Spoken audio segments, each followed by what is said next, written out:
기도해주는 어머니가 기억나는데 우리 자녀들은 지금 이 시대 어머니를 어떻게 기억할까 이런 생각을 했어요. 우리가 좀 생각해볼 그런 문제도 있는 것 같습니다. 하여튼 그렇지만 어머니들이 우리 믿음의 어머니들이 각자의 자리에서 또 자녀들 위해서 기도하고 또 그 아름다운 모습을 계속해서 이어졌으면 좋겠습니다. 네, 오늘 함께 나누실 말씀은 사도행전 16번째 말씀입니다. 5장 33절에서 42절까지의 말씀인데 제가 한 절, 여러분이 한 절 읽도록 하겠습니다. 5장 33절에서 42절까지 말씀. 5장 후반부에 있는 내용들을 다 다루지만 읽는 것은 5장 33절부터 42절까지 말씀만 읽도록 하겠습니다.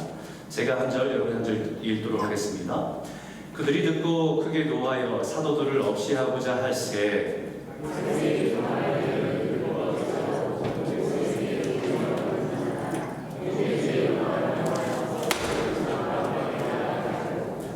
말하되 이스라엘 사람들아 너희가 이 사람들에게 대하여 어떻게 하려는지 조심하라.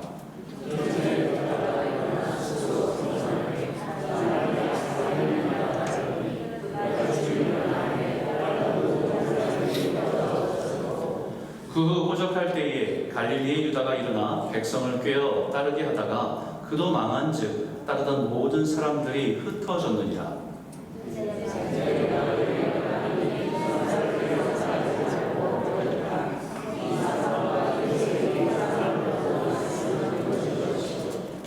만일 하나님께로부터 났으면 너희가 그들을 무너뜨릴 수 없겠고 도리어 하나님을 대적하는 자가 될까 하노라 하니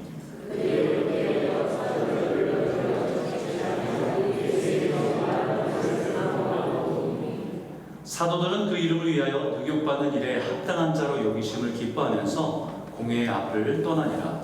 그들이 날마다 성전이 있든지 집이 있든지 예수는 그리스도라고 가르치기와 전도하기를 그치지 아니하니라. 아멘.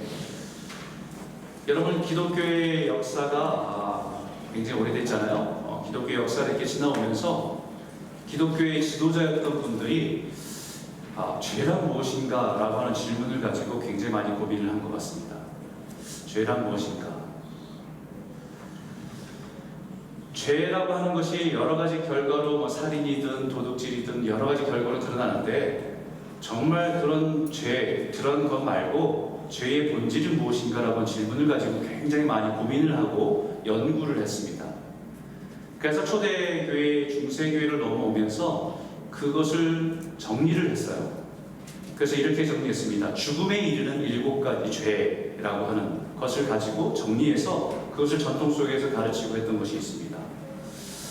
그 7가지 죽음에 이르는 7가지 죄라고 하는 것이 무엇인가? 첫 번째, 교만. 두 번째, 시기. 세 번째, 분노. 네 번째, 나태. 다섯 번째, 탐욕. 그 다음에 여섯 번째, 탐심. 그리고 마지막에 정욕입니다. 어떤 분은 이 7가지 죄를 얘기할 때 살인도 없네, 도둑질도 없고 간음도 없네 라고 의아하게 생각할 수 있습니다. 여기서 정리한 죽음에 이르는 7가지 죄는 죄의 결과로 나타난 해프닝이 아니라 죄의 뿌리가 되는 것이 무엇인지에 대해서 우리에게 말씀해 주는 겁니다. 그런 관점을 여러분 생각해보면 우리가 생각했던 죄, 이게 그렇게 심각한 죄였어?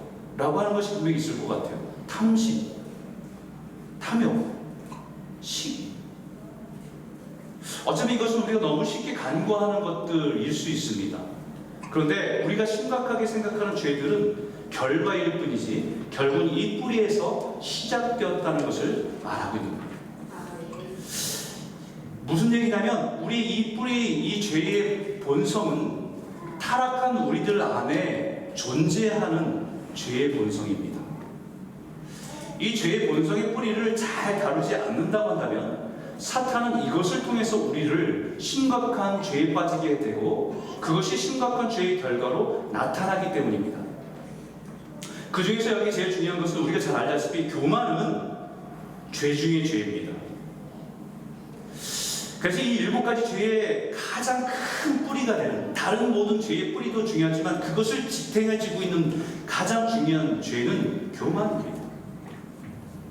교만은 하나님을 인정하지 않고 하나님의 자리에 내가 앉는 것이 교만입니다.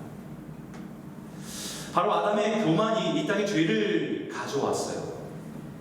하나님 대신에 자기가 하나님 되고 싶은 마음으로 하나님을 치워버리고 그것을 취하는 것이 교만의 시작이었기 때문에, 죄의 시작은 아담이 교만했기 때문에 그것을 통해서 들어온 것입니다. 그것이 우리의 불행의 시작이었고 죄의 시작이었던 것을 말합니다. 애굽의 바로도 애굽 바로를 사로잡고 있었던 것도 교만입니다. 놀라운 하나님의 이적들을 보면서 부정할 수 없는 하나님의 권세 앞에서도 끝까지 받아들이지 않고 그 마음을 강팍하게 했었던 것은 그 마음에 교만이 사로잡혀 있었기 때문이죠. 그런가 반면에 두 번째로 시기라고 하는 죄는 우리가 생각할 때 그게 그렇게 심각한 것인가라고 하는 죄일 수 있습니다. 왜냐하면 우리가 아이들을 키우다 보면 아이들 안에, 그 조그만 아이들 안에 시기와 질투가 자연스럽게 그 아이들의 내성을 갖고 있는 것을 보면서 그냥 누구나 다 갖고 있는 그냥 그런 본성 아닌가라고 하면서 우리를 쉽게 생각할 수 있는 게 시기입니다. 하지만 이 시기와 질투는 자기 중심적이고 이기적인 욕망에 뿌리를 두고 있습니다. 시기는 남이 가진 것을 보면서 부러워하고, 더 나아가서는 그 시기가 미움과 증오를 만들어내고 그것이 결국은 누군가를 파괴하게 하는 일까지 나타나게 되는 것이 시기이기 때문입니다. 그렇기 때문에 사단이 가장 잘 사용하는, 우리 안에 있는 죄의 본성 중에 가장 잘 사용하는 것은 뭐냐? 시기와 질투입니다. 성경의 최초의 살인자가 된 가인도 자신의 동생 아벨을 시기하는 미움에서 시작된 것입니다. 자신의 제사를 받지 않고 자신의 아들 아우였던 아벨의 제사를 받는 걸 보면서 그 마음의 시기 때문에 결국은 미움이 증오로 결국은 살인까지 이르게 되는 것으로 보게 되는 거죠. 요셉의 형제였던 그 형들도 막내 아들, 정말 사랑스럽잖아요. 그 막내 아들을 죽이겠다고 생각한 그 마음을 갖게 된 것도 시기입니다. 아무리 배다른 엄마에서 자녀를 낳았지만 그 아버지가 그 아이 한 사람을 사랑하고 색동 옷을 입히고 자기들은 일꾼처럼 부려먹는 것을, 그 마음에 시기하는 마음을 감당하지 못해서, 이것을 조절하지 못해서 결국은 그 요셉을 죽이고 싶은 마음으로 구덩이에 던져버리고 결국은 그 노예로 팔아버리게 된 죄의 시작이 시기였습니다. 우리 잘 알다시피 이스라엘 최초의 왕이었던 사울 왕도 겸손해서 왕을 세웠는데 그 왕이 무너지게 되고 하나님으로부터 버림받는 그 죄의 시작이 시기입니다. 자신에게 충성스럽던 다윗을 바라보면서 시기심이 자라나요. 백성들은 사울은 천천히요, 다윗은 만만이라고 하면서 그 인기가 백성들한테 사랑받는 모습을 보면서, 존경받는 모습을 보면서 그 마음에 시기가 일어나는 것을 조절하지 못했기 때문에, 다루지 못했기 때문에 결국은 그를 죽이려고 미친 광인처럼 그 광야를 쫓아다니는 인생을 살다가 악한 왕으로 끝나게 되는 겁니다.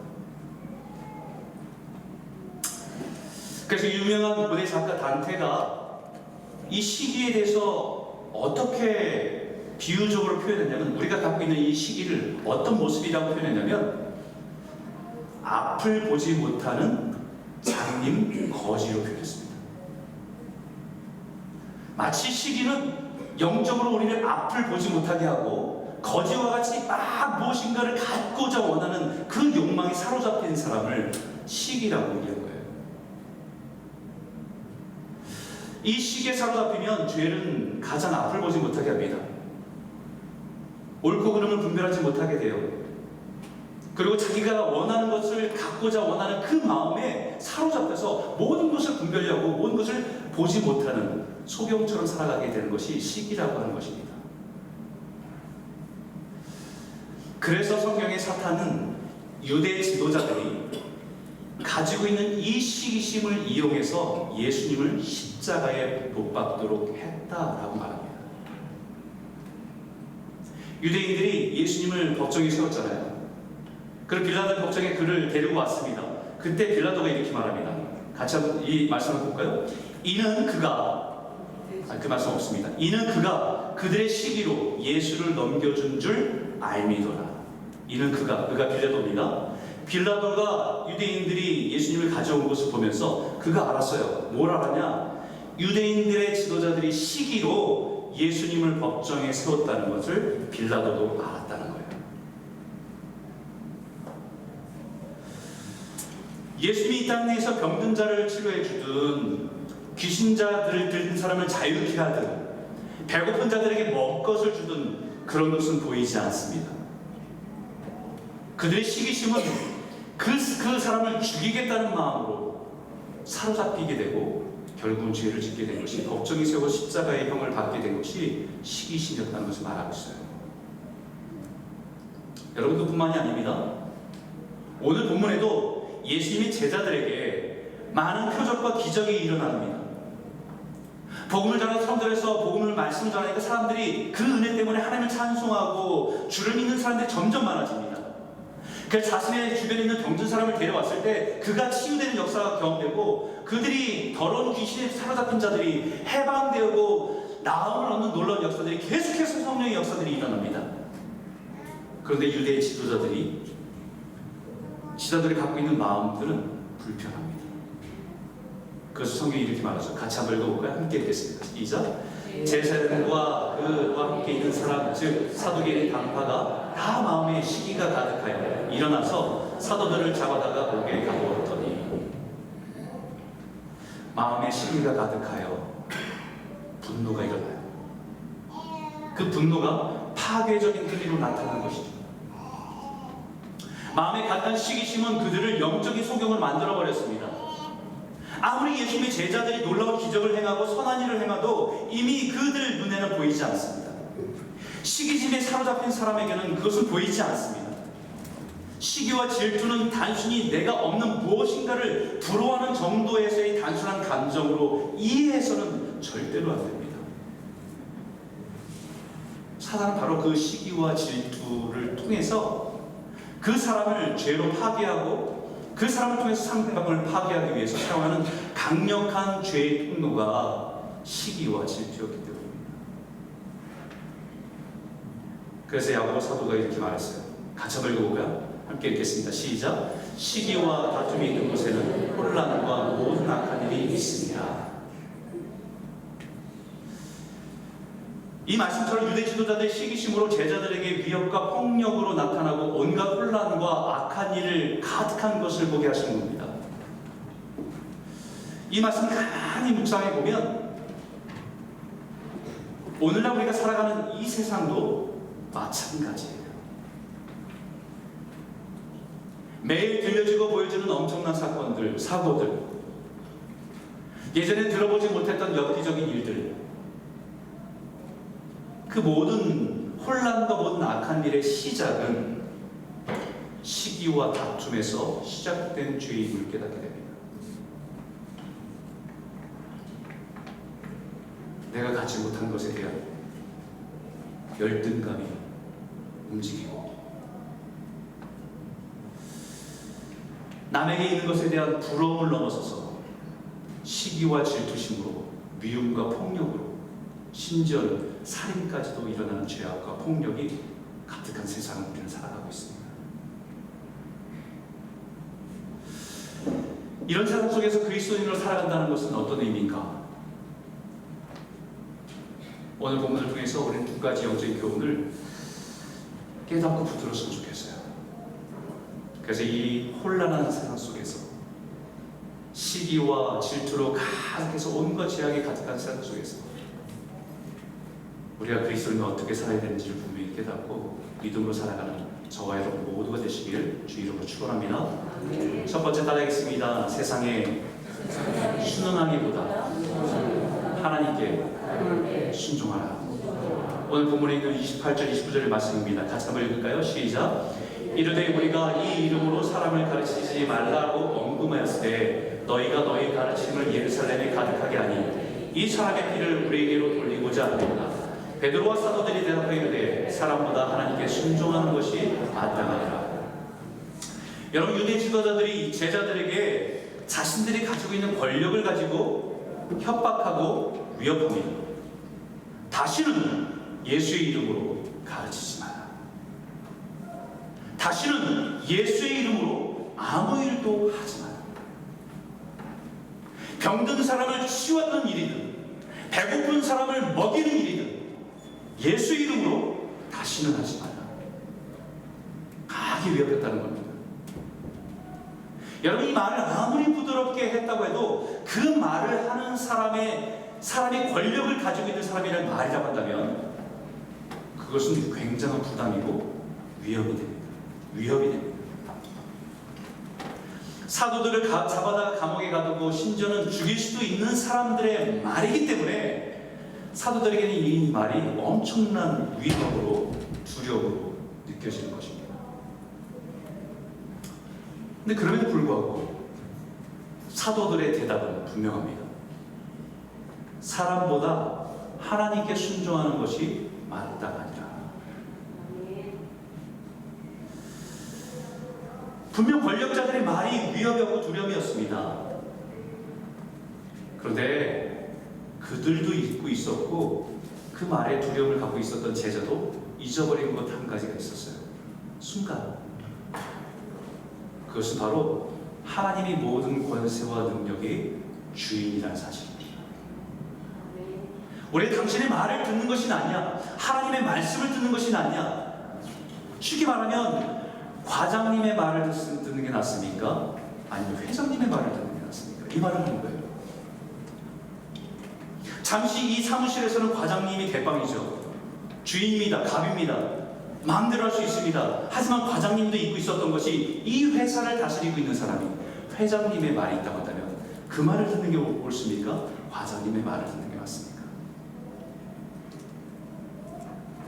이 유대 지도자들도 유대 땅에서 자신들의 권력과 힘으로 자신들이 갑인 줄 알았습니다. 그런데 그들이 착각하고 간과한 것은 베드로와 사도들이 영원하신 하나님이 절대적인 갑인 것을 선포하고 우리 당장 눈앞에 있는 다가오는 위협과 권력 앞에 무릎 꿇는 자가 아닙니다. 우리는 우리의 왕이신 주인이신 하나님을 따라 살아갈 존재임을 다른 데에게 선포하는 거예요. 이것이 교회가 어떤 시련과 핍박 가운데서도 붙들어야 될 믿음의 원칙입니다. 뿐만 아니라 우리가 그리스도인으로 부르심을 받은 사람이라고 한다면 동일하게 우리의 삶 속에서 적용하고 살아가야 될 믿음의 원칙입니다. 어릴 때는 세상의 큰 변화 속에서 압박을 느낄 때가 있어요. 우리의 힘으로 어찌할 수 없는 세상의 문화에 직면할 때가 있습니다. 그런 세파 속에서 우리의 믿음을 가지고 살아간다는 것이 되게 역부족이다라고 느낄 때가 참 많습니다. 이런 상황 가운데 내가 믿음으로 지키고 살아간다는 것이 과연 무슨 의미가 있을까라고 그런 무의미함과 무기력함까지 느낄 때가 있어요.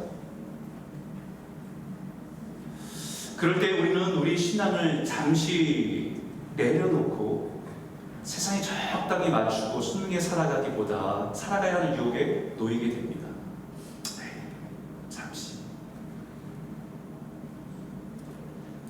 근데 우리가 그때 분명히 기억해야 돼요. 사람보다 하나님께 순종하는 것이 마땅하다. 세상에 순응하기보다는 하나님께 순종하는 것이 마땅하다는 사실을 꼭 기억하시기 바랍니다. 여러분, 순종한다는 것은요, 나의 주인이 누구인지를 드러내는 행위입니다. 로마서 6장 16절에 이렇게 말합니다. 너희 자신을 종으로 내어주며 누구에게 순종하든지 그 순종함을 받는 자의 종이 되는 줄을 너희는 알지 못하느냐. 혹은 죄의 종으로 사망에 이르게 되고 혹은 순종의 종으로 의에 이르게 된다. 우리가 누구에게 순종하느냐는 우리가 누구의 종인지를 증명하는 것이기 때문입니다.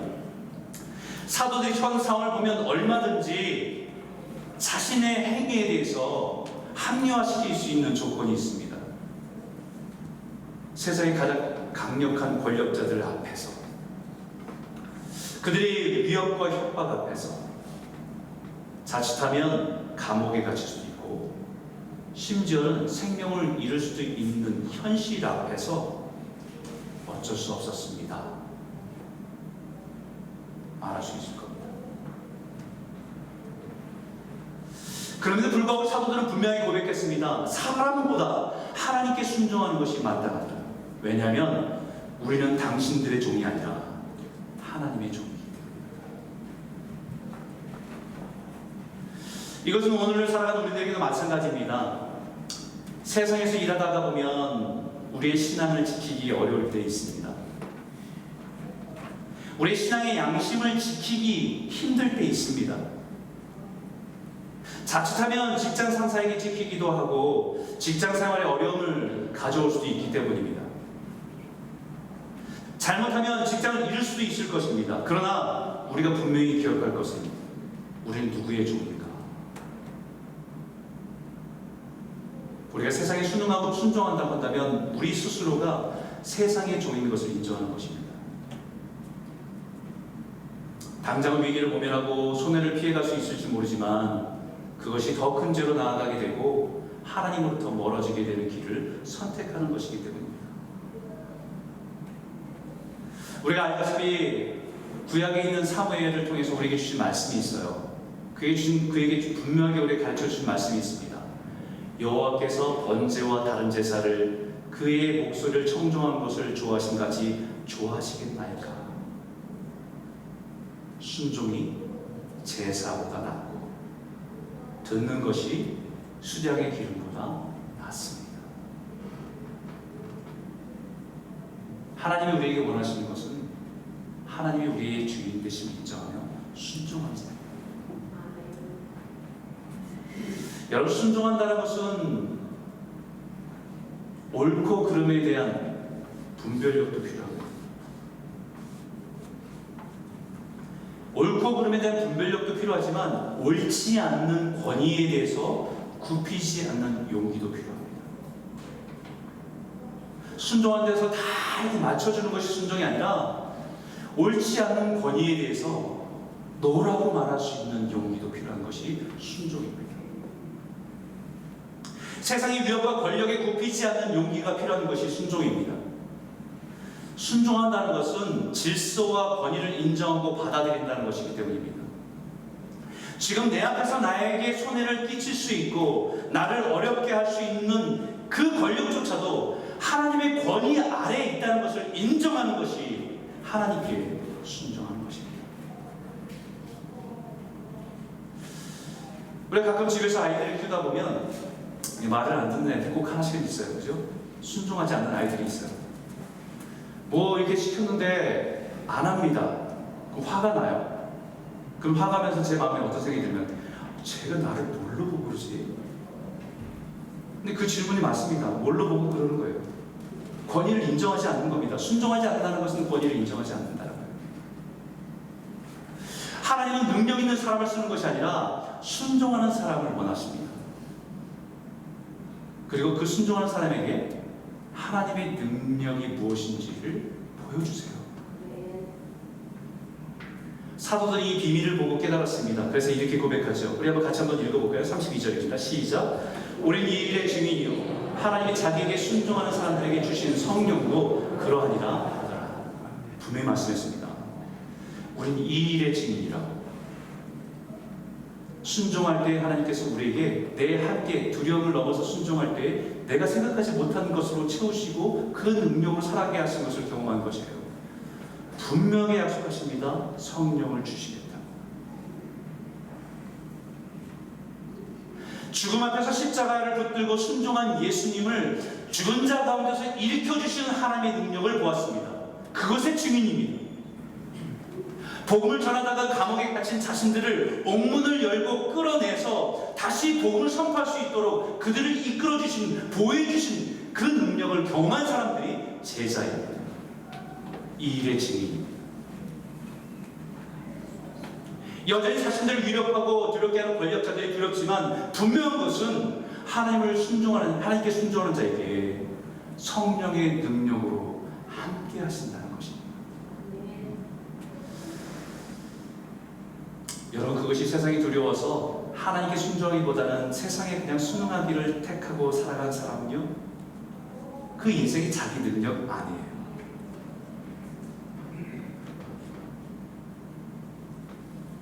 자기의 힘, 자기의 능력으로 해결할 수 없는 상황에 갇히면 무너져 버립니다. 감옥에 갇히면, 복음을 전하다 감옥에 갇혀서 그 감옥에 갇혀버리면 그 상황이 이해할 수 없어 무너져 버리는 것이 자신의 능력 가지고 살아가는 사람이에요. 세상에 순응해가며 살아가는 사람이에요. 하지만 하나님께 순종하는 사람은 하나님의 능력을 부어주십니다. 그리고 그 능력으로 살아가게 하세요. 사랑하는 성도 여러분, 우리가 살아가는 세상에서 믿음으로 살아가는 것이 아무리 힘들고 어려워도 하나님께 순종하며 살아가시길 바랍니다. 때로는 손해가 되고 때로는 어려움이 눈앞에 있어도 순종하는 그 사람에게 성령을 먼저 주셔서 우리를 위로하게 하시고 그 모든 상황을 넉넉히 이길 수 있는 능력을 체험하게 될 줄 믿습니다. 두 번째 말씀 나눠볼까요? 따라 읽겠습니다. 예수의 이름을 위하여 능욕받는 자로 여김을 기뻐하라. 40절과 41절 말씀인데 같이 한번 읽겠습니다. 시작.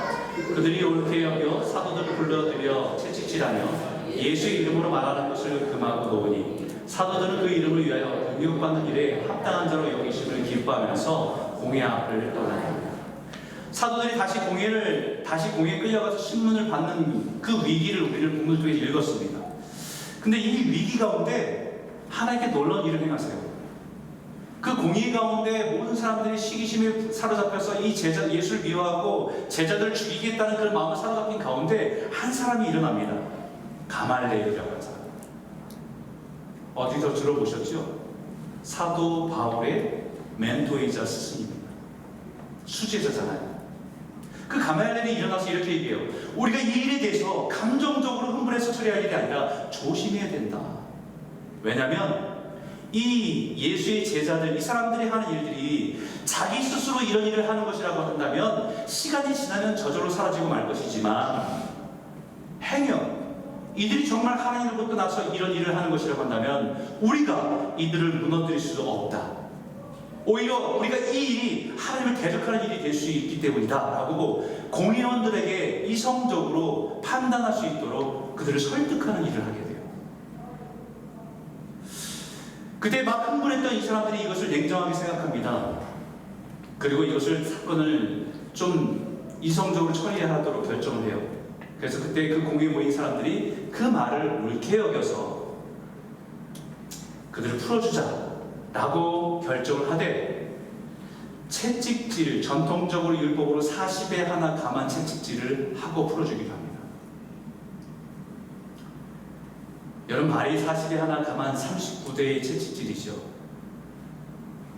이것은 사람이 가장 고통스러운, 40이라고 수를 다 채우는 건 너무 잔인하다 라고 생각해서 하나를 뺀 거예요. 기둥에 사람을 묶어놓고 채찍질을 39번을 하는 겁니다. 가죽으로 만든 그 채찍질을 하게 되면 온몸이 찢어지고 살갗이 떨어져 나가는 고통을 겪게 돼요. 예수님도 이 고통을 겪으셨죠. 아주 잔인한 형벌입니다. 그래서 생각해 보십시오. 사도들이 매를 맞을 만한 일을 한 것이 무엇이 있습니까? 40년 동안에 성전 앞에서 걷지 못해서 사람들 앞에 구걸하던 그 사람을, 그 장애를 갖고 있는 사람을 예수의 이름으로 일으켜준 것밖에 없습니다. 그리고 병든 사람들이 나오면 그 사람들을 예수의 이름으로 치료해 준 것밖에 없어요.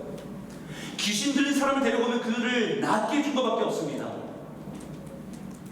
마음이 곤곤한 사람이 찾아오면 그들을 말씀으로 위로해서 그 말씀 가운데 힘있게 일어날 수 있는, 살아갈 수 있도록 용기를 불어준 것밖에 없습니다. 근데 그것이 어떻게 이렇게 심한 형벌을 받을 만한 일입니까? 여러분, 사도 입장에서 얼마나 억울한 일이겠어요? 잘했다고 상을 주어도 부족할 판이고, 그것이 이해해줘서 격려해줘도 부족할 판인데, 고통스러운 매질을 당하는 것이 어떻게 이해가 되겠습니까? 근데 사도들은 뭐라고 얘기하냐면요, 그 이름을 위하여 능욕받는 일에 합당한 자로 여김을 기뻐하면서 공의 앞을 떠나니라. 저 같으면 공의 앞을 떠날 때 침 뱉고 욕하고 갔을 것 같아요. 그리고 한 사람 한 사람 눈을 찍어보면서 내 언젠가 복수하리라, 이 마음의 복수심을 가지고 떠나는 것이 제 마음은 그럴 것 같습니다. 힘이 없어서 많지. 그런데 여기 이 본문을 유진 피터슨 교수가 어떻게 표현했냐면, 그냥 이 공의를 떠나는데 기뻐하기로 결정했다, 그래 기뻐해야지, 이런 마음을 가지고 떠났던 게 아닙니다. 마음은 이해되지 않는데 받아들일 수 없는데 그래 기뻐하니까 그냥 기쁨으로 받아들여야지, 이렇게 떠난 것이 아닙니다. overjoyed, 내면에서 흘러넘치는 기쁨이 그 삶을 가득 채운 채로 떠났다는 것이에요. 왜냐하면 the honor of being dishonored, 내 이렇게 무시당하고, 내 이렇게 핍박당하고 능욕받는 자로 취급받는 것, 그것을 명예로 여기며 기쁨으로 떠난다는 거예요. 예수 이름을 위해서 내가 수치스러운 자리에, 불명예스러운 자리에 죄인 취급받는 것을 단순히 기쁘게 여겼다는 것이 아니라 그것을 큰 명예로, honor, 큰 명예로 여기고 공예를 떠났다는 거예요.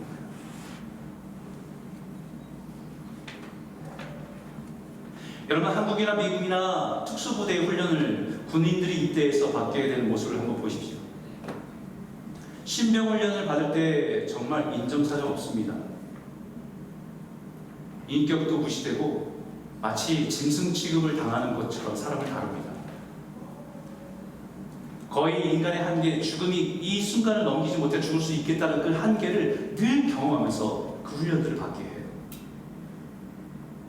온몸이 끊어질 것 같고 죽을 것 같은. 근데 마지막까지 그 훈련을 다 마치고 떠나는 신병 훈련을 떠날 때 그들은요, 그 가슴에 뭐가 있냐면 명예로움이 있어요. 명예로움이 있습니다. 내가 든든한 그 훈련을 다 마치고 통과했다라고 하는 명예를 가지고 떠나게 됩니다. 지금 제자들도 그 이름 때문에 사도들 온몸에는 멍이 들고 피가 터지고 살이 찢어지는 그런 고통스럽지만, 그들이 공예를 떠날 때에 그 수치스러움을 부끄럽게 여긴 것이 아니라, 나도 이제 예수님의 고난에 조금이나마 동참할 수 있는 자가 되었다라고 하는 명예를 가지고 떠났다는 거예요. 사도들이 공회에서 기둥에 묶여서 채찍질을 당할 때 몸은 너무 고통스럽고 힘들지만, 그 고통이 나를 위해서 십자가의 고통과 그 기둥에 묶여서 찢김을 당한 예수님을 기억하게 됩니다. 그리고 그 예수님을 위해서 무언가를 했다 라고 하는 자부심이 생겼다는 거예요. 나를 위해서 고난받으시는 그 예수님의 고난에 조금이나마 내가 지금 참여하고 있고, 예수님께서 나를 위해서 고난받으신 그 의미와 마음을 이해하는 자리에 선 것을 명예스럽게 여겼다는 것입니다. 그래서 사도 바울이 이렇게 말하죠. 그리스도를 위하여 너에게 은혜를 주신 것은 다만 그를 믿는 것뿐만 아니라 또한 그를 위하여 고난도 받게 하려 함이라. 할렐루야. 베드로 사도도 훗날 자신의 이런 경험을 통해서 훗날의 교회에 고백하는 말이 동일합니다. 이 말씀 한번 같이 한번 읽어보죠. 함께 읽겠습니다. 시작. 오히려 너희가 그리스도의 고난에 참여하는 것으로 즐거워하라. 이는 그의 영광을 나타내실 때에 너희로 즐거워하고 기뻐하게 하려 합니다. 너희가 그리스도의 이름으로 시험을 당하면 복이 있는 자다. 영광의 영 하나님의 영이 너희 위에 계시니라.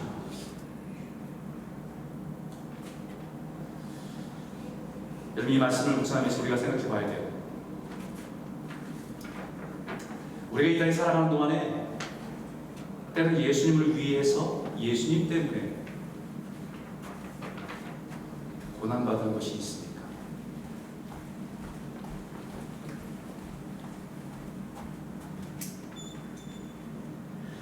세상 사람들과 같이 행동하지 않고 예수님 말씀 때문에 겪는, 내가 그리스도인이기 때문에 그렇게 살아야 되는 하나님 말씀 때문에 겪게 되는 고통이 있습니까?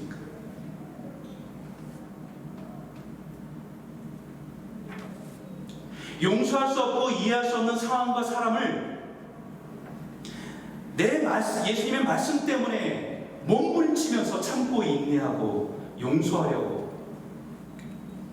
한 번 더 손을 내밀려고 몸부림치는 고통이 있습니다.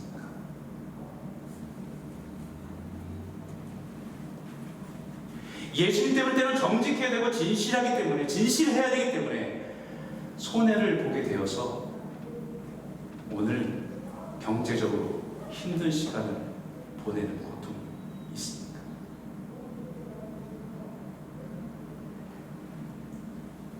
예수를 믿기 때문에 주변에 있는 어떤 분이 고통을 겪고 있고 어려움을 겪고 있는 그 문제를 듣고 그냥 잊어버릴 수 없어서 매일 아침마다 그 사람을 붙들고 이름을 불러가며 기도하며 간구한 그런 고난이 있습니다.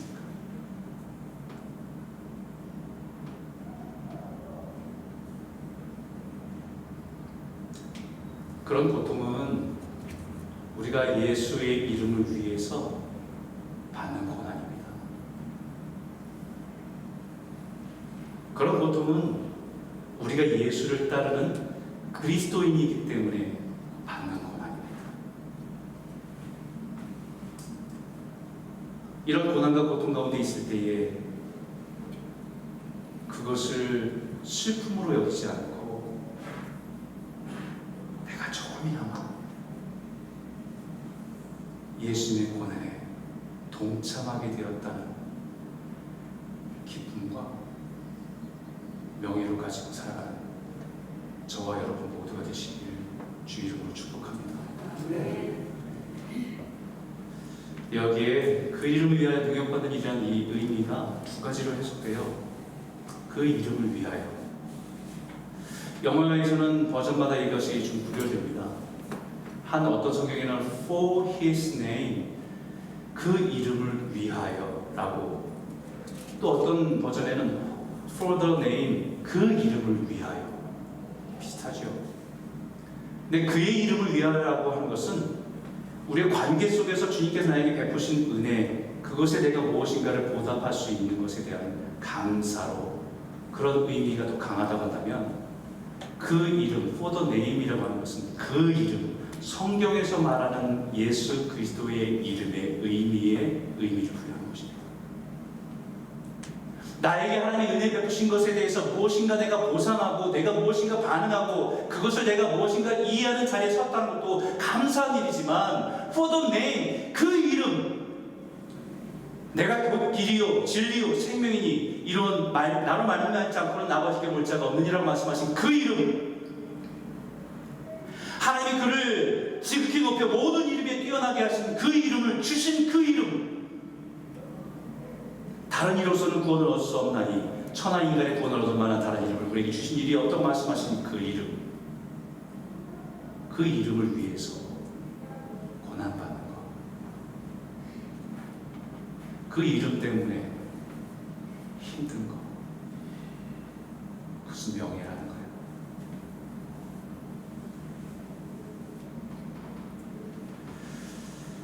그 이름 예수 그리스도를 위해서 살아가다가 수치를 당하고 손해를 보고 어려움을 겪고도 그것을 명예로 여기며 살아가는 사람들이 그리스도인입니다. 크리스천, 예수를 따라가겠다고 그 이름을 믿고 의지하여 살아가는 사람들이 그리스도인이라는 이름을 얻게 되는 것이죠. 그리스도인이라는 이름은 명예스러운 이름입니다. 그리스도를 따르는 사람, 소망 없는 우리를 하나님의 자녀로 삼게 하셔서 그리스도를 따를 수 있는 그 자리에 우리를 불러주셨기 때문에, 그렇기 때문에 그리스도인은요, 예수 그리스도를 가르치고 전하는 일에 멈출 수가 없는 사람입니다. 오늘 마지막 절 같이 한번 읽어볼까요? 함께 읽겠습니다. 시작. 그들이 날마다 성전에 있든지 집에 있든지 예수는 그리스도라고 가르치기와 전도하기를 그치지 아니하니. 세상이 아무리 어려워요, 세상에서 그리스도인들이 조롱받는 시대를 살아가도, 세상 사람들이 교회를 비난하는 시대를 살아가도, 우리는 예수가 주 되심을 가르치고 전하는 일을 멈출 수 없는 사람들이에요.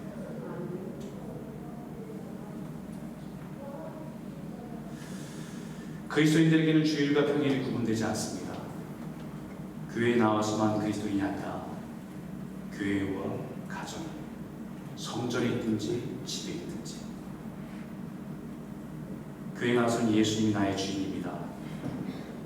직장에 나와서는 예수가 아니라 이거 돈이 주인입니다라고 바꾸는 사람들이 아니라는 거예요.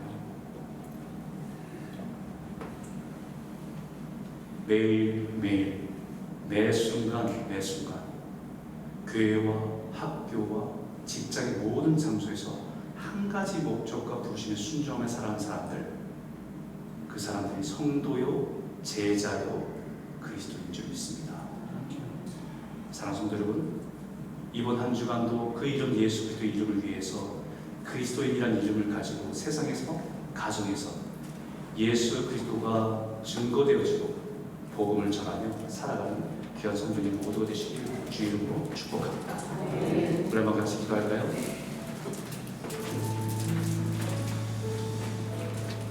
여러분 한번 생각해 보십시오. 이 세상을 바라보십시오. 죄악이 난무하는 세상에 살아갑니다. 온통 혼돈입니다. 그리스도인으로 살아간다는 것이 어렵습니다. 때로는 참 자존심 상할 때도 참 많습니다. 부끄러울 때도 많습니다. 그런데 아무리 그런 세상 속이라도 우리는 세상에 순응하며 살아가는 사람들이 아니라 하나님께 순종하며 살아가는 사람들입니다. 세상에 순응하고 싶고 그것을 타협하고 싶을 때 우리는 두려워서 그렇습니다. 근데 주님께 약속하신 것은 우리가 그 두려움을 넘어서 하나님께 순종할 때 우리의 한계를 뛰어넘는 능력으로 우리의 삶을 채우시겠다고 약속하셨습니다. 우리는 그 능력을 경험하며 살아가는 것입니다.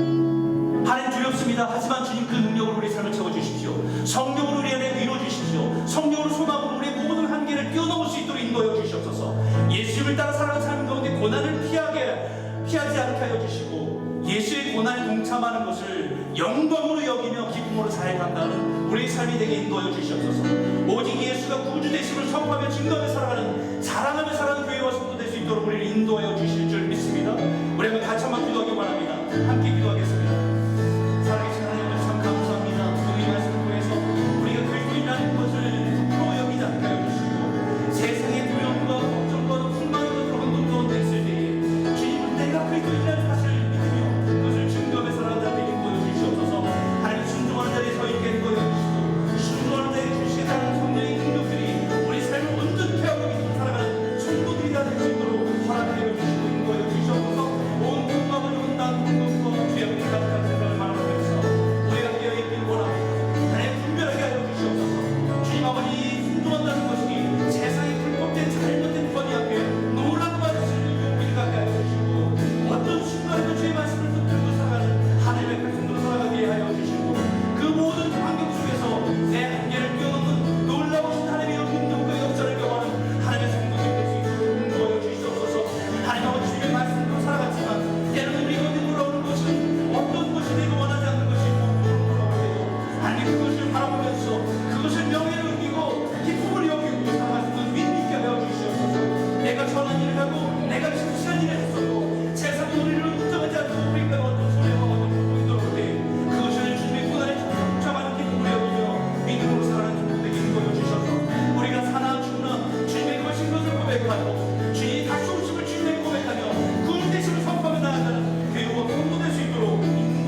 아버지 감사합니다.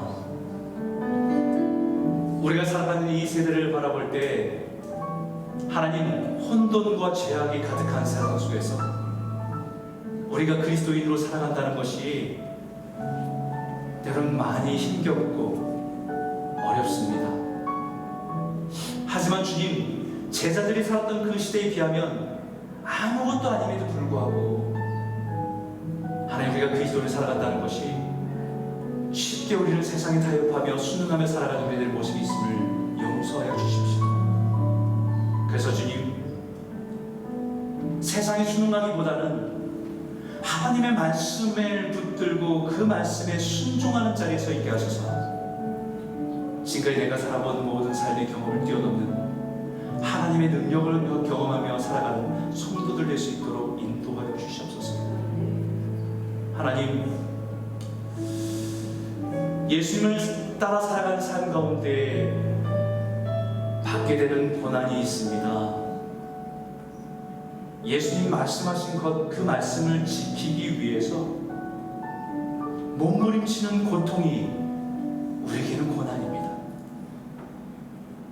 쉽게 세상 사람들이 말하는 것처럼 반응하지 않고 주님이 보여주신 그 삶을 따라가기 위해서 주님 앞에 무릎 꿇고 몸부림치는 그 고난, 그것이 때는 힘겹지만 그것이 주님을 닮아가는 명예의 자리인 것을 잊지 않게 해주시고, 사도들처럼 나를 향한 하나님의 그 사랑 가운데 조금이나마 주님의 고난에 동참한 기쁨으로 여기고 그 은혜로 살아가는 저희들이 될 수 있도록 인도하여 주시옵소서.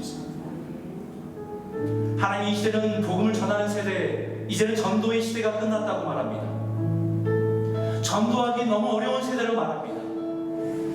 세상 사람들의 조롱과 비난 앞에 있지만, 그러나 하나님, 우린 그리스도인입니다. 우리를 구원하신 그 주님을 가르치고 전하는 일을 쉴 수 없는 존재인 것을 깨달으며 우리가 주님께 은혜를 구하고 복음을 전하는 일에 최선을 다하고 순종하는 교회와 성도 될 수 있도록 인도하여 주시옵소서. 오늘 하나님, 우리 상한 마음을 가지고 나온 우리 성도가 있다고 한다면 어머니와 같이 그를 품어주시고, 순종하는 자에게 성령을 주시겠다고, 순종하는 자에게 성령의 능력을 채우시겠다고 약속하신 것처럼 그 모든 삶을 성령 안에서 위로함을 얻고 다시 믿음으로 일어설 수 있는 능력으로 살아가는 성도로 나아갈 수 있도록 하나님 회복시켜 주시옵소서. 하나님, 어머니 마더스데이입니다. 우리 가정들마다의 어머니들을 기억하며 기도하는 어머니로, 눈물로 순종하며 나아가는 것에 하나님의 능력을 경험하는 어머니들, 그 어머니들의 기도를 통해서 가정이, 자녀들이 온전히 세워지는 것을 보게 하시고, 그 어머니들에게 주님의 따뜻한 위로와 잘했다, 수고했다라고 하는 칭찬과 은혜가 회복될 수 있도록 축복하여 주시옵소서. 예수님 이름으로 감사하며 기도드렸습니다. 아멘.